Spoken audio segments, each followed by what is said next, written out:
tell us about the first few months, because I think the first few months are so challenging just with one baby, figuring out the two things, the feeding and the sleep, right? How did you do that with two babies at hand? So for feeding, let's talk about milk first. So the in the beginning, they had a bit of formula already at the hospital, so I already kept that handy. And I wasn't someone who was going to feel bad about formula.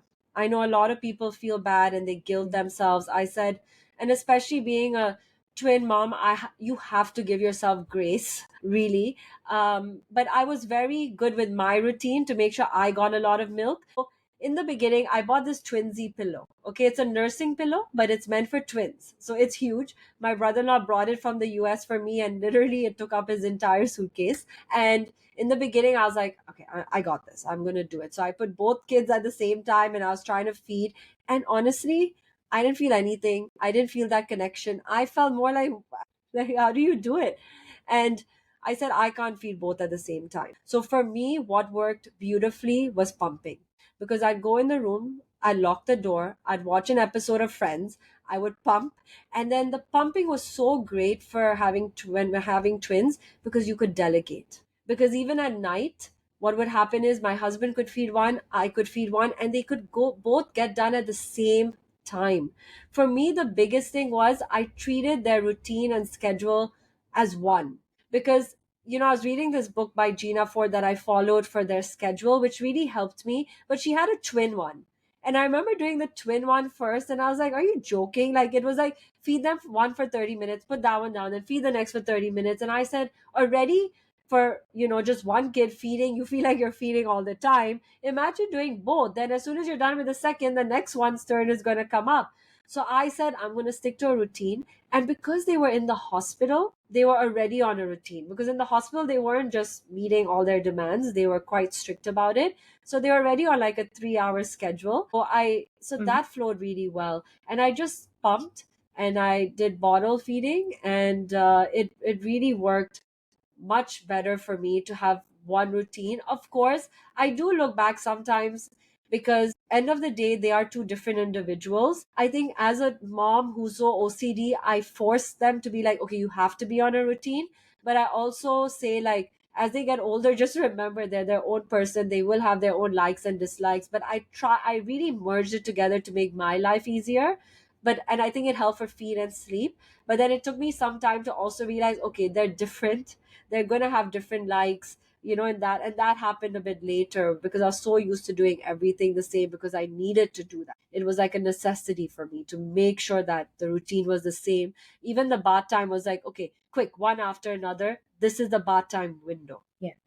I don't think, Sanjita, you have any reason to feel guilty about it, because ultimately, even as a professional, like, when I am, Yeah. because I am a newborn care specialist, and when I get families who have twins, Mm. this is exactly what I'm asking them to do. Because you see, when you have one baby, just following their rhythm alone, if you just follow purely their rhythm, then you let them take the lead in every single thing, you are already going crazy, because they're just waking and sleeping and feeding at all random times. If you put two of these random rhythms together, it will drive you crazy. You will just have no idea when you can even take a break or take a shower, because you don't know when one is going to need something. So with twin babies, right, even what I would tell parents to do is that have that similarity in their routine when it comes to feeding and when it comes to sleep. Although I'll give you Yeah. a trick here, and this is something any twin mom who are listening to you, just hold on to this, what we would call a 30-minute rule, especially for sleep Right. timings. For the 30-minute rule, basically what it means is once your one twin wakes up from their sleep, we need to wake the other twin up within a 30-minute window. And this kind of helps to align their daily rhythm close to each other. You don't have to probably put them in the exact same minute by minute schedule. If that is working for your babies, go ahead, because it is possible that their feeding and their sleep needs are identical or very close Yeah. to each other. So that would just work. But if you have babies who have maybe different feeding needs, one wants to feed, one wants to take slightly longer naps, one wants to take shorter naps, one wants to feed more frequently, one wants to feed less frequently, you can still have that differentiation, but within a 30-minute window. And I think that is something that would work really well. Sanjit, I think you managed it like a pro. Like everything I'm hearing is like amazing. I mean, I had a And lot how of did you work the sleep anxiety. out? Yeah, Uh-huh. so honestly, when I look back, it sounds amazing, but it was I had a lot of anxiety. I was struggling a lot, but also I think what helped is I was home and my focus was 100% them. So I wasn't working at that time. I wasn't looking at other stuff. So I could really just really be with them the entire time, which I think I really needed to do that.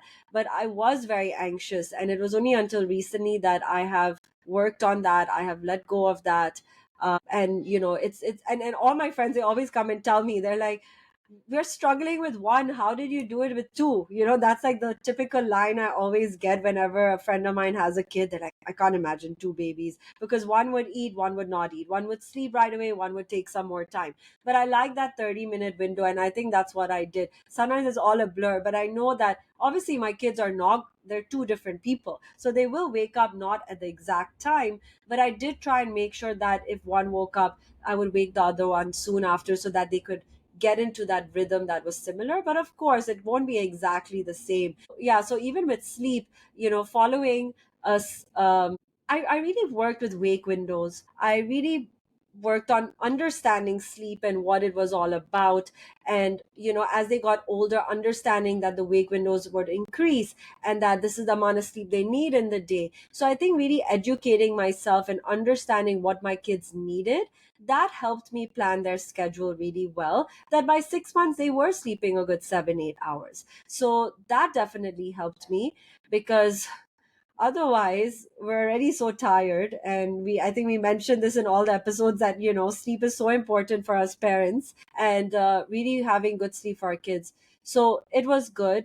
Sleep was, they would wake up of course for a feed, but I think having a system, having it scheduled, like we would even ask sometimes the helpers to come, so they would rotate. Like if I wanted my husband to sleep, I'd be like, okay, so then they'd be like, okay, today this one's coming, this one's helping me. So having a system in place and everyone knowing what they're helping with was really, really, really, yeah, nice. Now I'm thinking about, like, wow, that was a lot I've been through in the last few years. Now just talking about it, but sometimes you just kind of go through it and you just figure it out. And honestly, you are right now at this point, you're reminiscing things from 5 years ago. Your kids are Yeah, going to I be know. six pretty soon in this Yeah, October. So this is five yeah, years ago that you're thinking about all this. And now I'm sure you're remembering only the easier parts. So which is fine. yeah. Like I know with the way you're describing it, you're always making it sound simple, but I know when you would have I know gone it's so, through it, yeah, it would have been so yeah, much. The time in the NICU and bringing them back in the newborn phase, it would have been so much for you to deal with. yeah.